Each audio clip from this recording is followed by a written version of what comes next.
Hello, and welcome to this special F1 special edition of Raw Sport Weekly. Coming to you a little later than our normal usual time. That's because with other programming, we've had to kind of shuffle things around, but definitely wanted to cover the F1. Obviously, we had the Eifel Grand Prix recently, a few weeks ago. We have the Algarve Grand Prix to look forward to, and so those two are going to be of major focus, as well as kind of doing a general news roundup as well. So for those who don't know, I'm your head of sport, Joshua Sim, and yeah, all our socials are down below, so do feel free to follow them. I'll just drop some of these here as well, and yeah, I'll bring on the two guests I have with me. First of all, no stranger to Raw Sports, any of Raw Sports shows. It's Joe Spagnoli. Good afternoon. How dare you imply that I'm a tryhard? I'm just very keen and committed to sports coverage at this radio station, Josh. Yeah, and arguably the internet age has made it a lot easier for you to come back on these shows as well. And with him, we have the host of the alternate view. It's Cam Hall. Did I screw that up, or did I get it right? No, alternative. There's many alternative ways to pronounce the alternative view. It's fine, but yeah, hello, good afternoon. There we go. So, first things first, a few things to plug off the top of the show. Obviously, we have the Quarantine stream coming up on Saturday. As people know, it's a football-dominated show. That will be on this Saturday. We'll be talking about the Premier League and the Champions League results. I imagine there'll be plenty to say about Manchester United, and I know Joe has a rant incoming on Saturday as well. As well as we're also going to have Ed Farah on, and that is because next week the three of us are all involved in some way in Raw at 50, which we should also plug now. It is part of the station's 50th birthday celebrations for Retro Raw, a pop-up station in which 50 hours of special programming has been put together. I know, Joe, you've been involved. You have your own show in Indie Wave, don't you? Yep, my specialist music show. But I mean, I've done loads over the years, but this is the current iteration of it. I'll probably be doing it long into the future because no job prospects out here. But yeah, you can enjoy that, and I believe it's midnight at the beginning of Wednesday. So yeah, prime time slot for indie music on this broadcast. And Cam, I know you've been involved in it as well. What shows have you been involved with that you kind of want to give a shout out to? So I'm not important enough to have my own show from across 50 years, but I do have a 5-minute package. I'm going to say 5-year package for a second, a 5-minute package on protests and politics at work. I believe it's during Lucy and Johnny's breakfast show on Wednesday, I believe 8 till 10, that is. But also, the alternative view, we were live streaming with many technical difficulties earlier on today, but we were live streaming. We have an interview with Ed Farah, the head of news, Enoch Bukungu, and Johnny Jenkins, looking ahead to Raw at 50 next week. So please watch the show and catch that. Hopefully, fingers crossed, I'll be able to put out a cut of just that interview out on our socials later, and hopefully maybe as well on some of the Raw social media as well. Joe, do you have something to say? If we're going to completely plug everything we're doing for Raw at 50, I'm also on the Morning Glory Pajama Rama show, again being broadcast in the middle of night because we're not suitable for prime time. And also you will be able to catch at some point, I'm not entirely sure which show it is, my audio tour of Warwick campus, which was an absolute pain to record, but apparently is very funny. So yeah, that's something to enjoy as well. Yeah, and you can also catch Raw Sport have an hour. I think it's 6 a.m. on Wednesday. Again, we're not suitable for prime time, but that's an hour going through the department's history. Joe, I know I've used a sound clip of your commentary during last year's varsity with Luke James, so you'll get airtime with that. But some great perspective from alumni and some great clips from the past as well, which I was very privileged to kind of help bring together. So Raw at 50, that's coming next week. Really exciting, and definitely hope you guys check that all out. But with all that said, we are here to talk about specifically Formula One, and we'll start with the Eifel Grand Prix because that was, what is it? It's now 2 weeks, a week or two removed since then. I mean, a lot happened. Obviously, Lewis Hamilton won the Grand Prix. Verstappen came second. Daniel Ricciardo finished third. And then Obviously, Valtteri Bottas unfortunately had to retire after getting pole position. In fourth place, Sergio Perez, and fifth, Carlos Sainz, to wrap up that top five. Cam, a week or two removed, what is the biggest kind of takeaway or thing that kind of comes to mind when you look back at the Eifel Grand Prix? Well, the biggest take for me is that the championship, we knew it was always going to be Lewis Hamilton winning this season, but I think the Eifel Grand Prix has pretty much confirmed that the championship has been wrapped up. Valtteri Bottas, had the perfect opportunity to put some ground on Lewis Hamilton there, starting from pole, leading in the first bit of the race. That mistake on lap 13 into turn 1, letting Lewis Hamilton get ahead. And from that moment on, you thought, Lewis Hamilton was going to win this race. At least Bottas will come second, limit the damage. And then, of course, Valtteri Bottas has that engine problem and retires from the race. And so the gap, I think, is 69 points now. You're nearly 3 race wins away from Lewis Hamilton being able to claim that championship. So really, at the moment, I can't see the championship going beyond Istanbul, perhaps maybe even being won in Imola in 2 races' time. I think this season is over. Lewis Hamilton's driver's world champion. Yeah, Joe, I mean that, Hamilton, by winning the Eifel Grand Prix, that was his 91st Grand Prix win, I believe, and that tied the record that Michael Schumacher has set. And it was a very lovely moment, obviously, with Mick Schumacher kind of giving Lewis his helmet. That was a very kind of a passing of the torch kind of moment, if you like. But on Sunday was, I guess, kind of, it showed just how dominant he's become in this modern era. And it was a race that, obviously Bottas had some issues, but he dominated from start to finish. And as Martin Brundle put it when Lewis Hamilton crossed the finishing line, it is so devastatingly sad that Michael Schumacher is not, fit and there to celebrate with Lewis Hamilton, because right from Hamilton's junior Formula days, even when he was dominating for ART and back in GP2, Michael Schumacher rated him higher than any other young prospect. So, Schumacher's been a Hamilton fan throughout his career. We can assume that Mick Schumacher is going to be on the F1 grid next year, which is, some positive that we can take from this. But really, for a record as momentous as this to be equalled, it is pretty damn shocking that this is not the main story from the weekend. We're going to get into a few of these. Hamilton, 91 victories. We can assume that he's going to overtake that before the end of the season in this dominant Mercedes. But yeah, the other ones, we're going to talk about Alexander Albon and the absolutely shocking race that he had, but also 2 drivers that are trying to fight for places on the grid next year. For me, the 2 most impressive performances of the day: super sub Nico Hülkenberg and Antonio Giovinazzi for Alfa Romeo, the 2 best drivers of the day. Yeah, and we will, we will get onto those guys in a sec. Just to, obviously, Max Verstappen coming second, not a huge surprise given he has shown this season he is certainly a worthy competitor to the 2 McLarens. But Daniel Ricciardo in third, that was a very interesting race. And Cam, it was a very impressive drive from both of them. And the safety car towards the end kind of raised the possibility that they would fight it out for the second place. Obviously, Verstappen was able to pull away, but both were very impressive, and especially Ricciardo and the Renault. Yeah, Max Verstappen, I think, is without a doubt the second best driver on the grid in a Red Bull, where I think really he will be world champion one day. He should be fighting for championships, and he's, again, I don't know whether it's him out driving that Red Bull or Alex Albon just failing to get the potential out of it, probably a bit of both. But his class is why he is able to almost fight with Valtteri Bottas for second place in the Drivers' Championship. But on the point of Daniel Ricciardo, it was always coming. And there's always we said at the start of the season, when Ricciardo came into the race in Austria, we knew he was leaving for McLaren at the end of the season. McLaren looked far ahead, I would say, of Renault at the start of the season. But Renault, especially since Spa, have really turned it round.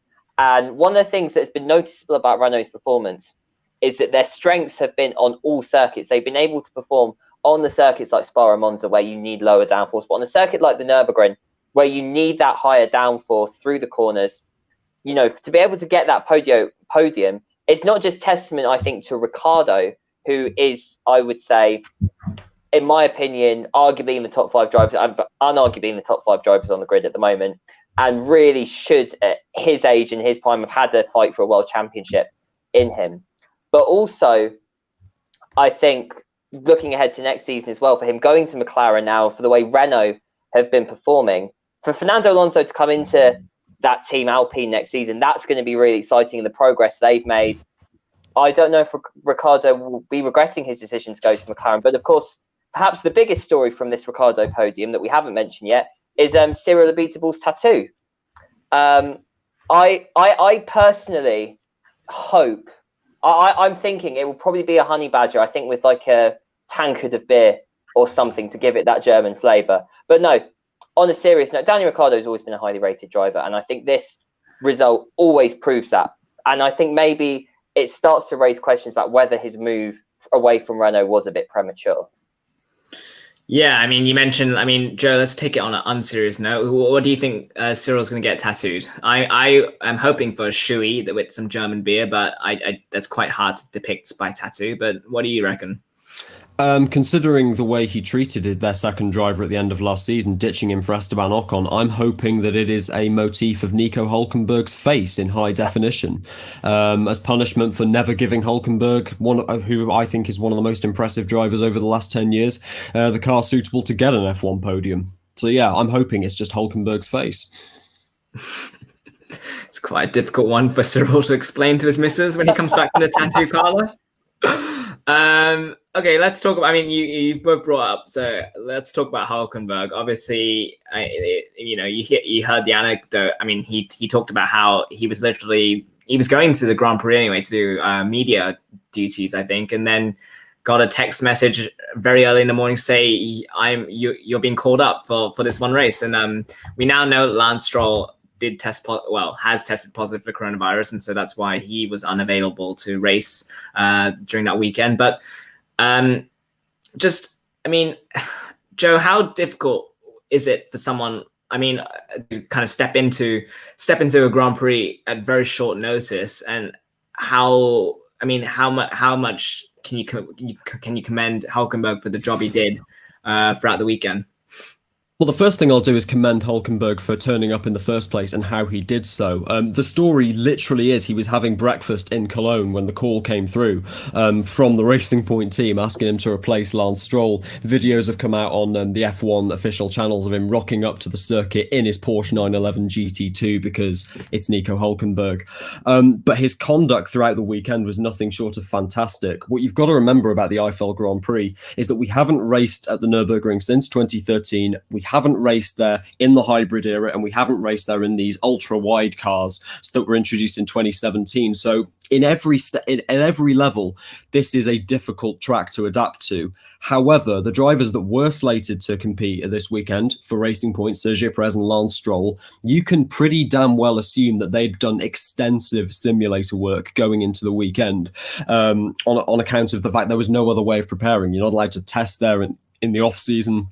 So they would have used the Racing Point simulator facilities to prepare for the race weekend. Hulkenberg, as someone who was not supposed to be driving, did not have that opportunity. So he rocked up to a track where he couldn't practice in free practice 1 and 2 because they were completely rained off. He was too late to be there for practice 3 because that was when Stroll was slated to not be on the grid because of what we now know is coronavirus. The first time Nico Hulkenberg got in that Racing Point car at a track that he hadn't driven on in F1 for 7 years and he'd not done any simulator work for was qualifying 1. Of course he qualified at the back of the grid. There's no way he's not going to be able to.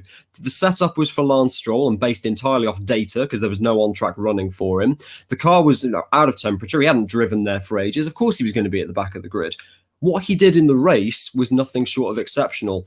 Drivers were locking up into turn 1 all day long. Again, we're going to get on to Alexander Albon in a few minutes, someone who, in a car which is better under brakes than the Racing Point anyway.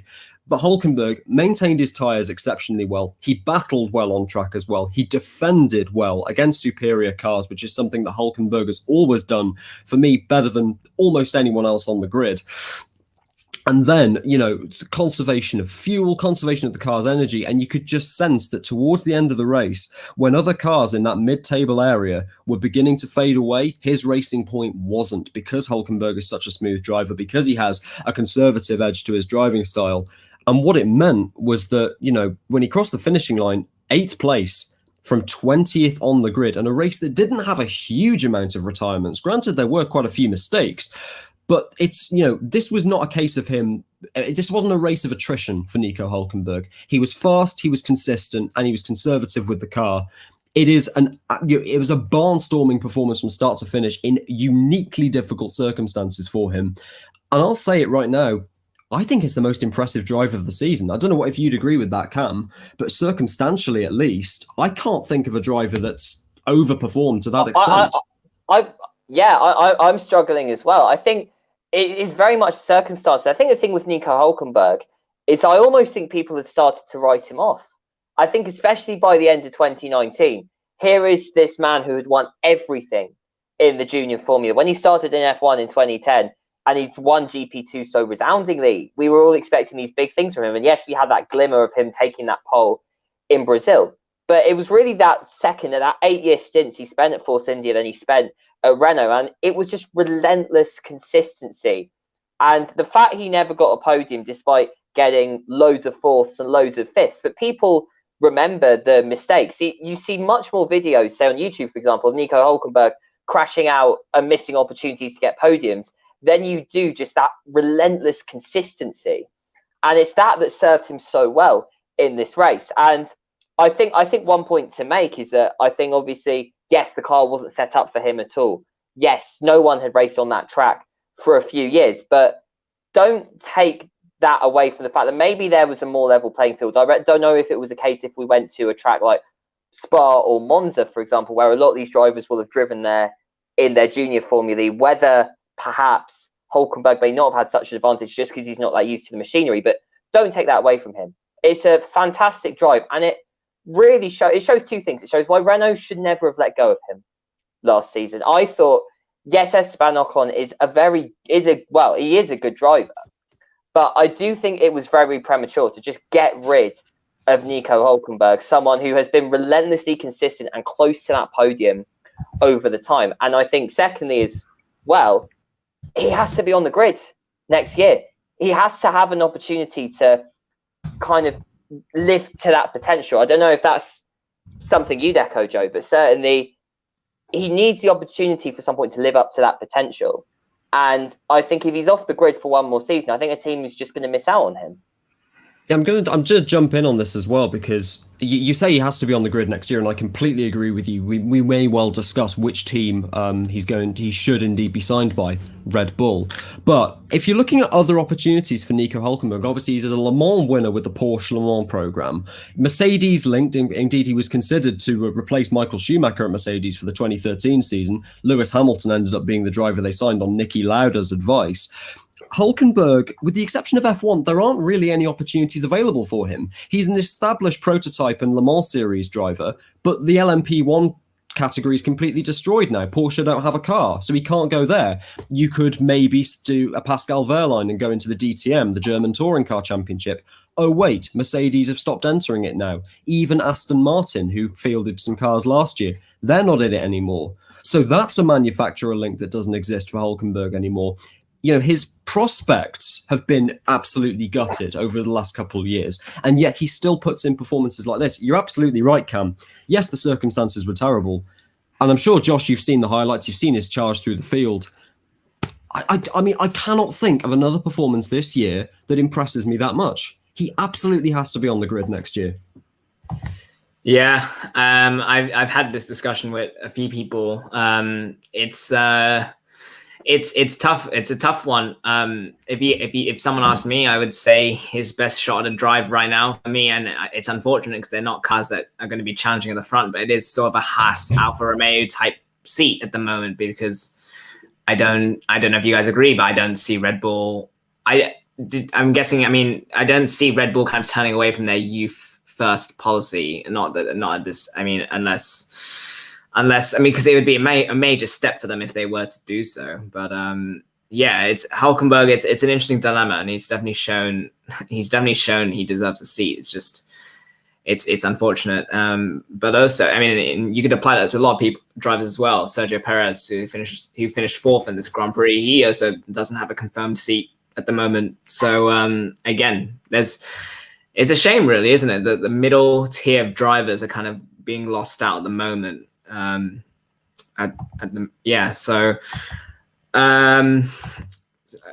So I guess, looking now. I mean, now that we've covered, is there anything else you guys had to mention about the Eifel Grand Prix, or do you guys? I think, a couple of things. Number one, a quick shout out to one of the least impressive drivers throughout the year, Antonio Giovinazzi of Alfa Romeo. Cam and I have questioned whether he'll be on the grid next year. Eifel Grand Prix, he was very, very impressive. A charge through the field, from basically the back of the grid again, being in that Alfa Romeo, into the points in 10th place. Again, a fantastic performance from him. And honestly, considering that his teammate Kimi Räikkönen, who may well be kept for next year as a mentor for Mick Schumacher, took out George Russell in what looked like an absolute rookie mistake at turn 1, Giovinazzi was unquestionably the superior driver this weekend.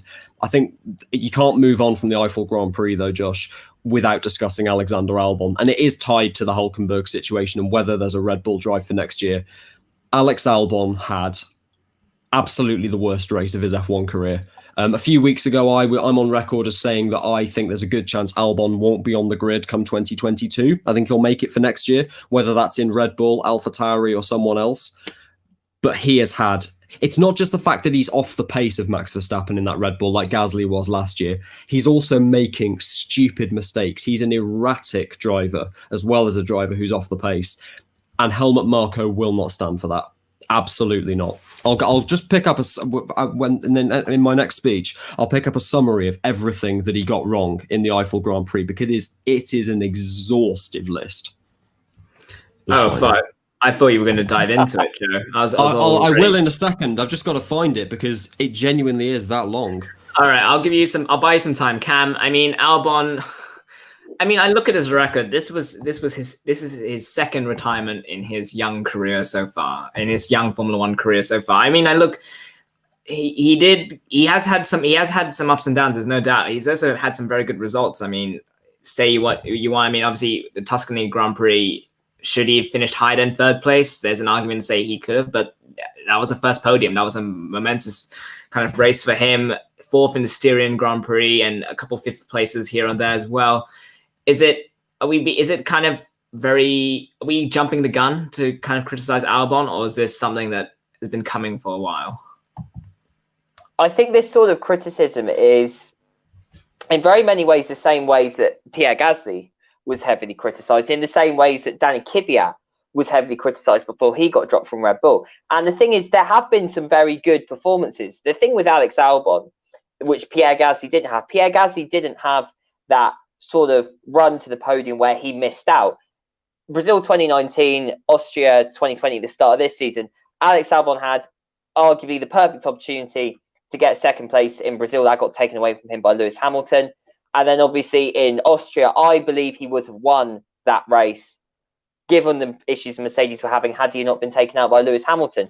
And then, of course, if he'd done that, there wouldn't be any of this pressure on him at the moment. But Joe is right. And I think whilst I think he is a better racer than Gasly was at Red Bull, I think now Gasly has become the better racer. I think taking more time at AlphaTauri, and I think this is as much the fault of the Red Bull Driver Academy, which I'll come to later.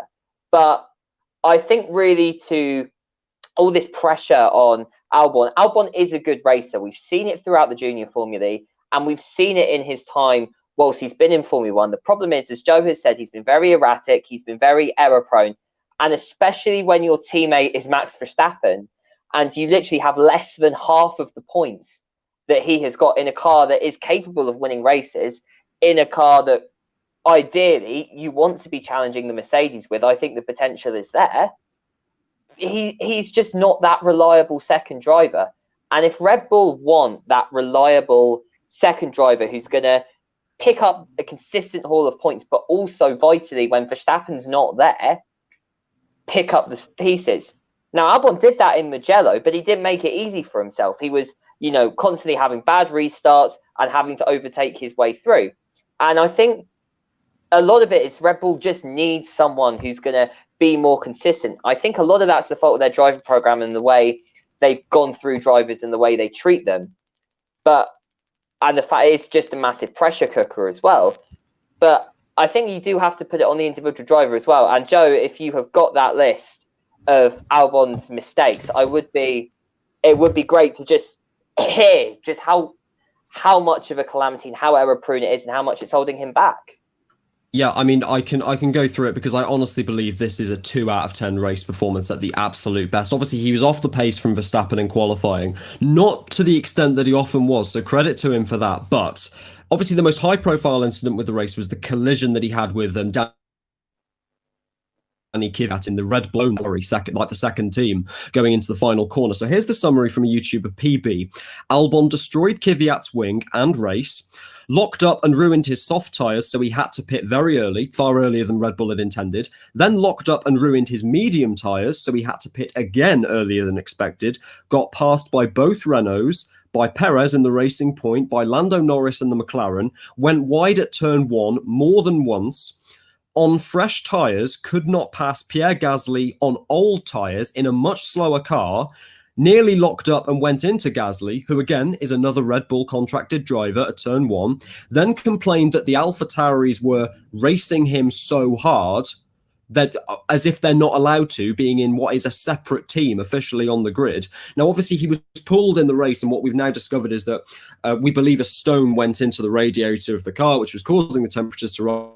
So Red Bull rightfully pulled him in because he wasn't going to get enough points to really justify risking the power unit to the end of the race. But, you know, people who believe, and this guy does believe this, he says it genuinely looks like Red Bull pulled the plug on his race because of how poorly he was doing. At the time, I completely believe that as well. You know, we've seen it on numerous occasions throughout this year. You know, even at the Russian Grand Prix, he was completely outraced by Pierre Gasly in the vastly inferior AlphaTauri. And just to end this comment, and Cam is right when I believe he would have won the Austrian Grand Prix if Hamilton hadn't taken him out at turn 4. But before the safety car, he was completely anonymous. It was Verstappen that was the impressive Red Bull at the beginning of that race. Of course, he ended up retiring. Albon was only in that race at all because of the safety car and how that was advantageous to Red Bull's tyre strategy late on. They were on soft when Mercedes were on mediums. That's circumstantial. That's not Albon having a great performance. Exactly the same can be said about Brazil last year. He wouldn't have been in the race without that safety car either. So yes, Albon's had some good performances. I do believe he's an F1 caliber driver, and I don't believe Red Bull as a whole program should throw him away completely. But he is clearly not a Red Bull second driver level. And the idea of sticking with him over Pierre Gasly last year, I'm sorry, I am a Gasly fan, but Gasly was not underperforming to anywhere near the same extent that Alexander Albon has this year. Can I, and as a final point, because I'm sure this discussion will go on throughout the rest of the season and throughout the off season as well, do you think what Albon lacks at the moment, whether it's his mistakes, is it something that he can improve on? Is this something that you can see him getting better at, or is this something that is it nature versus nurture? I'm essentially asking, is this something that you think he can definitely be coached up into learning from, or is this beyond him and it's not something that we're going to see from him evolve? We're not going to see him evolve from this. My answer is very short. If he's in an AlphaTauri or another mid-table car, yes, he can. If he is in the Red Bull environment as a second driver to Max Verstappen, no, he can't. Cam, I'm guessing you agree with that. Joe is spot on there. And I think, to be honest, this speaks a lot to the culture of Red Bull as well. And I think particularly over the last few seasons, whether that be the way they handled Daniel Kvyat, the way they handled Pierre Gasly, and the way that they've now handled Alex Albon. The problem with Red Bull and Carlos Sainz, yeah, although I think for a very different reason with Carlos Sainz, was that Red Bull just are too hasty to put their drivers into out from Toro Rosso AlphaTauri into Red Bull. They're too quick to do it. And I think the idea of giving your drivers time, I just don't think is something Red Bull have really in them. And so, you know, I think it really goes back into this thing that Max Verstappen, for example, if he hadn't performed alongside Daniel Ricciardo, he would have been dropped as well. And I just don't think that teams allow their drivers to develop and give them time. And Red Bull don't allow their drivers the time to get used to Formula One, because Formula One is a major step up from the junior formula. It is a huge step up.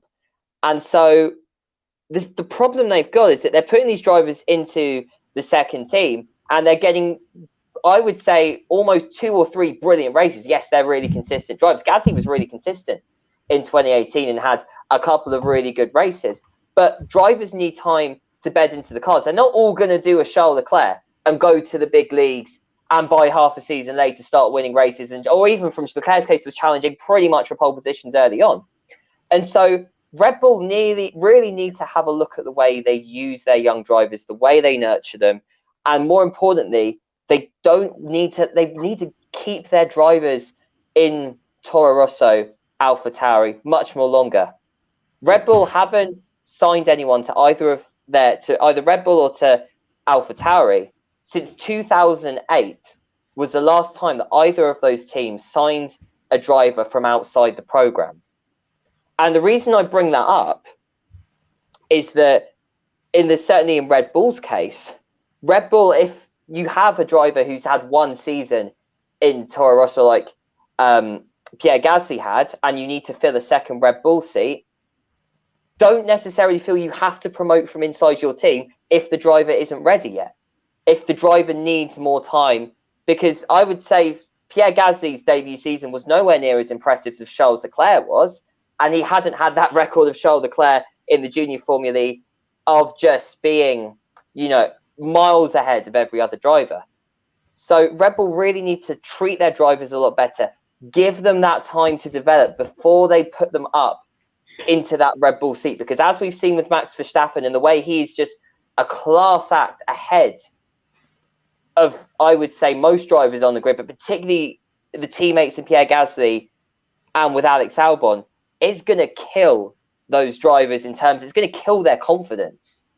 And Gasly, we've seen going back to AlphaTauri, he's relished being back there. His confidence has been built up. He's driving amazingly. But Red Bull just don't see that. For them, it's just about getting results and showing the benefits of their academy. But that's all well and good if you don't let those drivers get done in the heat of the pressure cooker. And that's what Red Bull are doing at the moment. So they really need to look not just at the drivers themselves, but the way they're treating the drivers and the way they're nurturing and developing them as soon as they get into Formula One. Yeah, Joe, I know you have some words as well. Yeah, I know, and it's funny that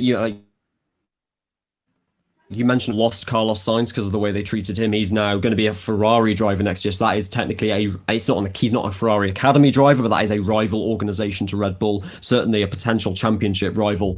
You can say exactly the same about Pierre Gasly. I don't think he's going to get promoted for next year, regardless of what happens to Alexander Albon. It would be in his interests, and indeed there are now rumours that he could actually partner Fernando Alonso or even the Alpine team next year. Again, that's a huge upgrade for him. Definitely deserved. French team as well, which suits him.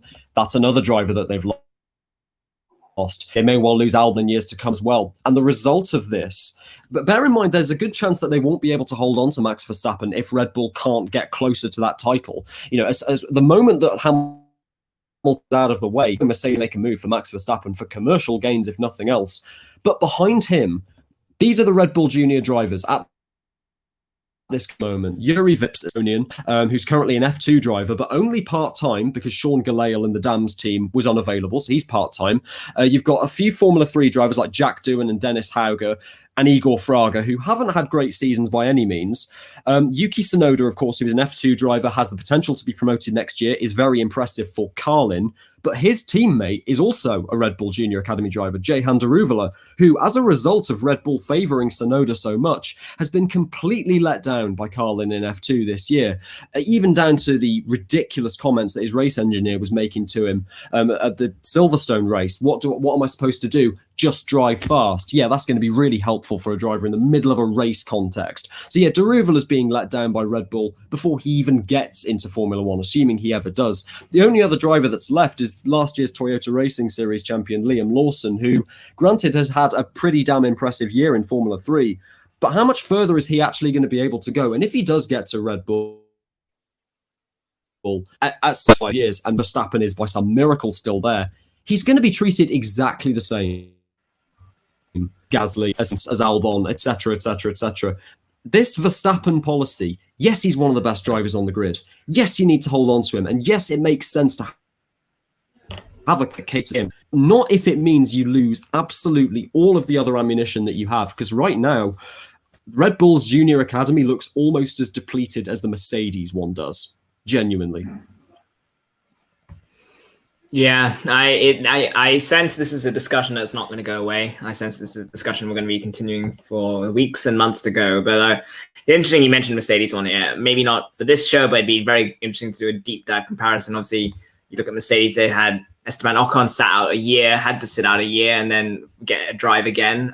Pascal Wehrlein is no longer obviously part of the program. He's come and gone, and George Russell's obviously at Williams at the moment. So it'd be very interesting to do a comparative kind of thing. But I mean, and as for Red Bull and as for Albon, we'll wait and see. But what I can say, he is one of 8 drivers who have raced competitively at the Algarve Grand Prix. The others, he did so with in F3 in alongside a lot of the younger drivers. When you look at the list of drivers who have raced at the Algarve track, tend to be of the younger generation, with the exceptions of Perez, Ricciardo, and Bottas. So we'll talk about that now. Joe, I know I know you've just had a long rant there, but I know you've been racing yourself virtually on the Algarve track. Initial impressions?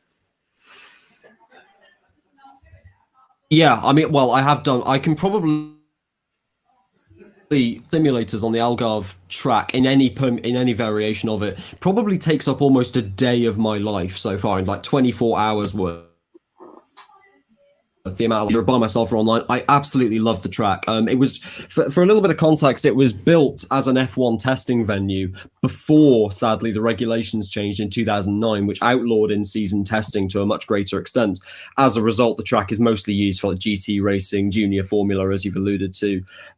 So this F1 ready track with fantastic facilities and a beautiful location has never been used for F1. It's because I do think Portugal is a country that, you should be looking at to bring onto the F1 calendar. The fact that it's been to me that if this race is good this year, it should be considered as a permanent venue going forward. See, I'm just really, really excited to have it on the calendar. There's a lot of accelerations out of slow corners onto long straights. There are also a lot of long straights.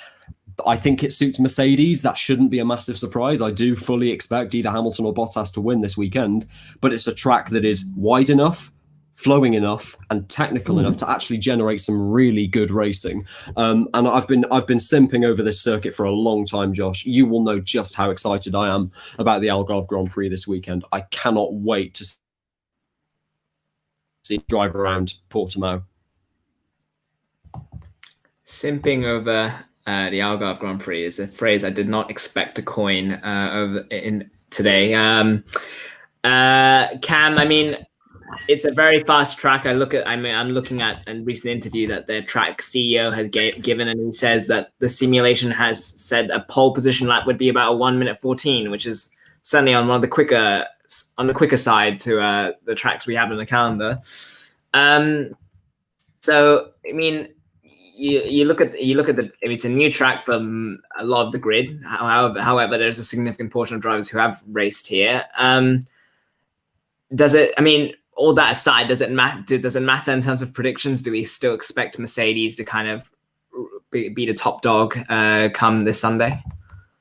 Well, I think you only have to look back at Mugello and the fact that it was a track that not many drivers have raced on there, particularly in Formula One. There was one testing day in 2012 there. Vast majority of the drivers didn't do that test, and in the end, it was pretty much business as usual. I think one thing to say about the Algarve in terms of the racing, and I know you made that point. Joe made the point. You've got a lot of slow corners going into fast straights, and as well as them going into heavy braking zones, which is good for overtaking. I think this will be hopefully a good track for overtaking. The only fear I have is obviously the pit straight is a very long straight and really denoted by loads of elevation changes. And you've got coming from in the penultimate corner into the final corner, you have this massive downhill, sort of 7th into 8th gear, going round the final corner flat out onto the pit straight. It's a long pit straight. DRS will probably be really beneficial down that straight. The only problem is, and this is a thing we've seen on a lot of tracks, I think especially with Barcelona, which is that as you come through a lot of these fast corners, these fast sort of wide sweeping corners, one of the problems that you'll have is that the cars will come out that corner and they just won't be able to overtake. They won't be able to follow the driver behind. And then coming into that pit straight, even with DRS, it'll be interesting to see whether that's a problem. Something I discussed with Joe earlier was that, well, the 2022 regulations would be perfect for that, just because obviously if you're reducing the effect of the dirty air because you're going to put more downforce into the cars, well, that's fine. There's going to be a lot less drag. Drivers will be able to overtake. That's my only fear with this race. I mean, they'll be overtaking certainly down the back straight. If you go from the first few corners really sort of fast right into 1, 2, 3, the uphill from 3, the left-hander into 4, you've got a nice back straight there into another sort of heavy braking zone into turn 5. So I think there'll be a lot of overtaking opportunities there. I think there'll be some drivers who'll chance their luck because, again, it's not, say, a lot of sweeping corners. There's a good mix of sort of low speed and medium speed corners in that middle section of the track. And then obviously that massive expanse going down from the final corner where it sort of drives. And you've got that sort of ability, picking speed up through that final corner, going onto the pit straight. The dirty air may be a problem there. But I think this is going to be a really good track. I'm more excited about this than Mugello, I think. And Mugello was a fantastic track. Don't get me wrong. But I think for racing, and I think just this track is much more suited to racing than Mugello was. And so I'm really looking forward to this. And I hope whatever happens this weekend, I really think it'll be a good Grand Prix. But I do think this is a track with a lot of potential to stay on the calendar past this season. Yeah, Joe, do you have something to say, or? I mean, what I just quickly point out about that. I mean, I obviously in Italy, I was excited for Mugello on the calendar at last. Mugello is not really a circuit designed for wide cars like this. It's a local track. It's like, say, Aragon in Spain or the Saxon Ring in Austria. You can just see like the long sweeping corners, the chicane go like the right left going into the 2 Arrabbiata turns. It's a motorcycle circuit. It's very surprising that it led to such a good race at the Tuscan GP. Algarve, like I say, was designed for F1. It's big enough, it's wide enough, it's flowing enough for Formula One. I think we're going to have a cracking race weekend. Right, and I mean, I turn to both of you now. I mean, you guys have discussed the track in detail. So, in your minds, which teams are favored by this track, and which drivers can we expect to have a good weekend? I'll start with Cam. So, Mercedes, obviously, I think Mercedes will do really well at this track. They've done well at every track. They have a car that I think is suited to every track, and I think a sort of Red Bull as well, I imagine, will be second again behind Mercedes. I think if you're looking in the midfield, I think in many ways I see many similarities to the Algarve that I see with the Nürburgring, a good mix of low speed and medium speed corners, but also long straights, and also again sort of corners where you can build up speed as well, like with that final corner into long straights. So I think Renault will have a good race here as well. I think McLaren as well. I think McLaren, we've seen them do really well on circuits with low drag this season, and I think if they can get onto that pit straight, I think that's a car that could potentially do well. But yeah, Ferrari as well. Ferrari's an interesting one because Ferrari, we've seen them struggle on circuits with long straights this season. So I think it could be a scenario where Ferrari are hilariously slow on that pit straight, but perhaps through those low and medium speed corners, with their ability to maybe generate a bit more downforce, that might help them there. And of course, Charles Leclerc, I think could have a really good weekend in a similar way like we saw him do at the Nürburgring. Quite a far way ahead of Vettel. Of course, Ferrari have bought some aero updates as well. So I think it could be a better Grand Prix for Ferrari this season, but I don't think it's anything beyond much of the order that we've had this season. Yeah.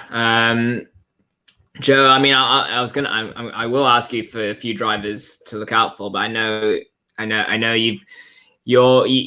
I think technology can make this work. You want to show us a bit of the track? Yeah, I can give a full tour of the track going right behind me. Teams that are going to benefit from this race weekend. I think McLaren are going to do well. Renault Power, reliable with a great chassis going through these medium speed corners and the massive elevation changes, which I think will suit McLaren a little bit more than Renault. team suffering all year, Ferrari and Haas. Haas especially, because Haas have had long-established braking issues with that car, never seem to be able to fix them, even though they've been on the car for about 5... They're basically Haas's entire time on the grid, they've had braking issues, especially going into like turn 5. That's going to be massive. But do you want this tour, Josh? Because I can flip the webcam around. Yeah, let's go for it. Let's go for it. We've never done this before. We're doing an F1 only show, which is a rare time, so we might as well just make the most. This is what you don't get in the studio. No, exactly. Right, so I apologise that it's not an F1 car because there are no official F1 cars on this. Right, so we already alluded to crossing the line now. Okay, so there's various different ways of going through this first. It's a medium speed corner, and it will be much faster than that in the F1 cars, getting as much curb on the exit as possible. And it's similar here. And then you've got the first hard braking zone into the hairpin. I've completely botched the apex, but then massive elevation change that Cam's already need to get that absolutely nailed for the long back straight that Cam was talking about here as well. Then the version of the hairpin we're going to be using for F1 this year. A lot of overtaking potential here. This is where I was talking about Mercedes. You need to absolutely nail the exit, get low speed power and acceleration. Again, you can just see how much the track is undulating. Elevation and like a camber completely changing at all points. Another off camber, high elevation corner. You go over the brow of the hill. Again, I suspect that Red Bull may have some issues here with the aero imbalances in their car. Here especially, I can see Alexander Albon spinning at least 3 times at this corner in practice. Low, medium speed corner, get as far out as possible. That comes to the end of sector 2. You've got another sweeping full throttle left-hander in any car. The final hard braking zone into the hairpin. And now this section is what Cam was talking about, which may prove a problem with the high downforce and high drag of this current generation of F1 cars. Various different lines through here, but this is the final corner. It's going to be one hell of a spectacle to watch F1 cars go through here. Apex early, then come off, and basically you want to prioritize as much acceleration as possible onto the start-finish straight again. In this car, on my incredibly bad D6, I reckon we could end up in the race with a time in the 1:14s in this current generation of F1. Of Grand Prix circuit from yours truly, Joe Spagnoli. I mean, we're doing all sorts of firsts here. Now I wish I'd redone my Raw at 50 sports show to then say we now do track tours. So yeah, that was Joe Spagnoli's. That should be the name of the feature, shouldn't it? Joe Spagnoli's live track tour. We'll just christen it as your feature. I reckon if it, however many years, for the next 50 years, just before the start of every Grand Prix, we get Joe to just do a tour and just put it up on Raw Sport, just to let us know what we've got up for the weekends. I mean, at the risk of sounding like a massive nerd, actually, I have raced by accident. I've raced against one of the Ferrari esports drivers just once. He absolutely tore me to pieces. It was only for like a 3-lap race with a load of other ready to do this. By accident? What do you mean by accident? Like you stumbled across it, or was it something No, you were... I'm fairly sure it was him. He's actually the reigning champion of the F1 esports series, just to flex. But it was I got invited to a league of basically, because I've raced with the Italian flag, so I got a load of messages when they saw my times, and they were just like, in Italian, are you interested in joining this, blah, blah, blah. So I thought, yeah, why not? This was like... So I took part in about 15 or so races, but because it's obviously an informal organization, you'd get drivers dropping in and out constantly. And just on this one weekend, one of the guys happened to have some connection to David Tonitz. So obviously it's all Italians. So he did one race at Monza, and he was 1.4 seconds a lap faster than me. So yeah, I've got a long way to go. You know what? You're strengthening the case for an F1 only podcast here, where we just like anecdotes like this are priceless. So yeah, I guess that track tour pretty much completes our. I don't think there's much else to preview about the Algarve Grand Prix than that. Now that you've given us a full track tour, so We'll just wrap up with a few kind of random news bits. First one, I guess the one that affects the season here and now is that the Vietnam Grand Prix this season has been cancelled. Well, yeah, this season has been cancelled. It was initially scheduled for April, then it was pushed back, and eventually it now has been confirmed that we will not see it until 2021. Cam, are you disappointed at all, or do you not care? The problem is we haven't seen the track. I mean, the problem we haven't seen any racing on the track, and it just screams a sort of weird mix of Avis and the Sochi Autodrome, which doesn't really inspire me at all. So I can kind of let Vietnam fall off the calendar this season. I think the only way Vietnam would have come on is if we had a race in Sepang, which would have, I think, completely made all these calendar changes in 2020 worth it, because Sepang falling off the calendar at the end of 2017 was, I think, the biggest tragedy of, I think, of the last, maybe since obviously Jules Bianchi's death in Formula One, the biggest tragedy. I think perhaps wrong of me to try and quantify him in that way, but certainly I think it was a real shame that Sepang fell off the calendar. It was always a track that produced good racing. The drivers always really liked it, and it would have been great to go back. And anyway, as an aside, that's the only way Vietnam would have come on this season. I think next season, I think with coronavirus at the moment, just limiting everything else that drivers would be able to do, I think it was worth the wait, definitely. Yeah, Joe, any thoughts at all? Or again, do you not care about this? I mean, there were YouTubers like one of my favorites, Josh Ravel, who's from New Zealand. He predicted that the Vietnam Grand Prix would be cancelled back in February because of the state of coronavirus in maritime Southeast Asia. So again, I mean, I predicted that it was going to be cancelled as well. I also can't see it happening next year with the COVID-19 pandemic continuing quite badly. I suspect the next F1 season, awaiting these new regulations in 2022, is going to be changed an awful lot. Provisional calendars that we're beginning to see right now. So yeah, I think it's going to be some time before we see the Hanoi Street Circuit on the calendar. Personally, I quite like it. It's a very technical track. It's very Herman Tilke. A lot of long straights and hard braking zones to artificially create racing with DRS. But I'm willing to give it a go. You know, I don't hate street circuits as a general rule. I don't hate a lot of Tilke tracks, Sochi aside. I'm more than happy to have Vietnam on the calendar, at least to try it out. I hope it's good. I hope it's good. I mean, I'm willing to give it out, as much as I've not really seen any racing on it. But again, the thing is, the whole idea that you've got effectively cars going down opposite sides of the motorway, they make it work in Baku at least, because Baku is very technical. Obviously, you've got the left rights at the start, you've got the tight castle section. There's a bit of variety in that track. And apart from that sort of S's bit at the end, which is effectively been copied almost to every new Tilke track, you know, Kota being the main example of that, it just doesn't really inspire me. I'm not gonna lie.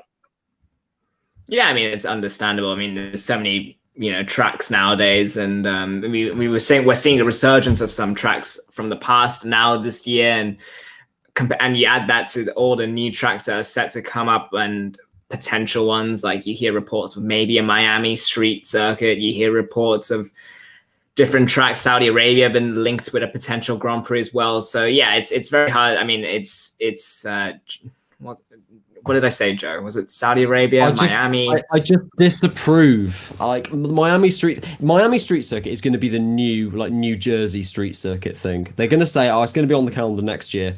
Never will be. Yeah, well, I mean, it'll be interesting to see what tracks continue. I mean, we hope for a nice mix. We hope for a nice mix for sure. Can I just say quickly? Liberty, obviously, when Liberty came in 2017, and they said they wanted to take us back to more of the classic tracks. So I was encouraged when I saw tracks like Paul Ricard is not the greatest track in the world, but it was a step in the right direction. Zam 4, again, I don't think the greatest track for racing, but a step in the right direction. But something like Miami, like with Vietnam, I get the idea they're making about these destination races, like with Singapore. But it works in Singapore because obviously you have the night race spectacle as well. They can really make a lot of it.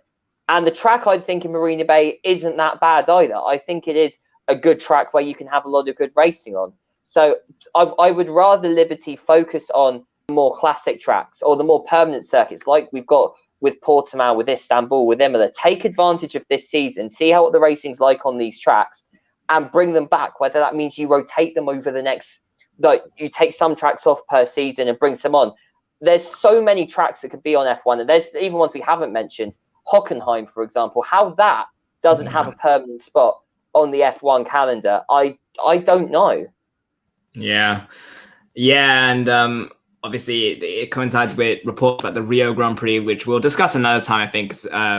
We're still kind of waiting the outcome of that, of what's going on in that. But not mean to flex, but I have been to the Singaporean Grand Prix practice sessions when I lived in Singapore. So obviously circumstance helped. Shut up, Joe.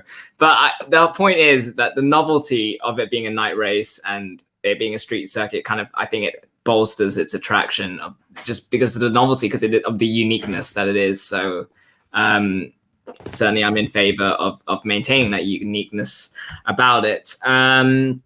We also had news come out that Yuki Tsunoda, who we've already mentioned, is having his first F1 test in an AlphaTauri car in Imola on the 4th of November.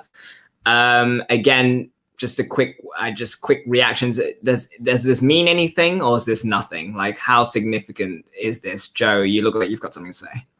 Far from unusual for a young driver of Tsunoda's caliber to get given a test in an F1 car. I don't know if we're going to have the actual young drivers test in Abu Dhabi this year, which is a fairly normal thing for teams to like field academy drivers in. So it's hardly surprising that Tsunoda's got the chance. Of course, there's a lot of potential that Tsunoda could get an AlphaTauri seat for next year. There are a few obstacles to that happening, namely the abundance of Red Bull drivers who are currently will they, won't they, in terms of being kept in the Red Bull program. The bigger issue is the amount of super license points he has. Yuki Tsunoda needs to finish, I think it's top 4, maybe top 5 in the Formula 2 Championship. And the position he's in at the moment, it's far from guaranteed. I think he's only 7 points ahead with 4 races to go of the driver in 6th place, Nikita Mazepin. So it's not out of the realms of possibility that Tsunoda will be ineligible for an F1 seat next year. In fact, he had to do I think it's 150 lap private test in an old Red Bull car a few weeks ago, so that he would have the super license points to do this free practice test. So yeah, I'm excited for him. I'd love to have a Japanese driver on the grid. I still miss Takuma Sato, but I don't think it's guaranteed that he's going to be on the grid next year. And honestly, exciting though it is, I don't think it's a major news story. Yeah, he'd be the first Japanese driver since it would be Kamui Kobayashi. No, he'd be the first one since him. Cam, again, is this exciting? Is this just kind of like shrug your shoulders? What's your reaction to this? Well, Tsunoda's been a good driver in F2 this season, and we've seen some fantastic performances. I think, Joe, correct me if I'm wrong, I believe it was in Spa when he won that feature race there. Again, fantastic performance. Obviously, he only picked that up from the penalty, but he still showed a lot of talent that day, and he's shown that potential many times. I think the thing with Tsunoda is that I almost think he's a sort of a chess piece in the driver market politics at the moment. And I think if Red Bull, I think there's a increasingly high chance that Red Bull will stick a Perez or a Hülkenberg into that second Red Bull seat and bring out Albon back down to AlphaTauri to partner Pierre Gasly, in which case I can't see Yuki Tsunoda picking up a seat anywhere else, as much because of the politics, as much as the fact as a driver. I don't think he is. There are better drivers, I think, than Tsunoda in F2 at the moment. Obviously, Mick Schumacher, Callum Ilott stand out. But I would say as well, Robert Schwartzman, I think just he's inexperienced, but I would say arguably a better driver. So I think Tsunoda really needs for circumstances to fall in the right place. But if they do, then I think he's definitely got that second seat, of course, provided he gets the super license points as well.